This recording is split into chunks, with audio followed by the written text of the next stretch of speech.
Ratsyada na ang mga Star Works artists sa kani-kanilang new projects at workshops. Ang ilan nga po sa kanila abay sumabak na sa pelikula. Nasa frontline na balitang yan, si MJ Marford. Not one, not two, sa newly launched Star Works artist ang booked and busy ngayon. Yan ay sina Kate Yalong, John Arcenas at Abdul Rahman na part ng Star Works OG. Parte sila ng upcoming movie na Roots of Contagion. Tungkol ito sa mga senior high school students mula sa Kolehiyo de San Juan de Letran na nakadiscover ng halaman na mag-a-unleash ng kanilang mga deepest fears. Ako si Kirk. Ako yung bully na sa akin magsisimula lahat ng gulo. Ako yung magkakos nung breakout nung nitong virus or whatever. Tapos, in love ako dito kay Kate. I'm Kate Yalong. So, ang role ko dito is Leslie Torres. Mahilig siya mag-aral, mahilig sa biology and science. Ako po si John Arcenas as Trevor Alvarez at ako naman po yung magiging love interest ni Kate.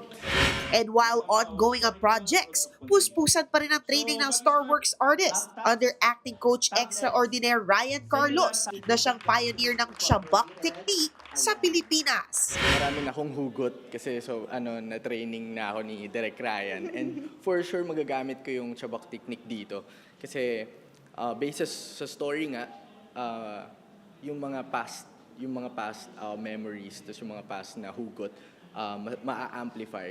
End of the month na magsisimula ang taping ng pelikula. At bukod sa kanilang latest movie, may mga nakaline up pa silang project sa TV5. Gaya ni John, naaabangan din sa Project Loki na mapapanood na sa May 23 sa Kapatid Network. Samantala, busy din ang iba pang Star Works artists sa workshops, gaya na Vien Luna at Dom Rial na sumabak sa Acting for Screen and The Set workshop by no less than Oscar Award-winning Best Supporting Actress, Melissa Leo, under the Film Development Council of the Philippines lang naman. Nagbabalita mula sa Frontline, MJ Marfori, News 5. Mga kapatid, Jervy Wrightson po. Eto na nga. Para sa latest showbiz news at iba pang K-alaman, mag-follow at mag-subscribe na sa social media pages ng News 5.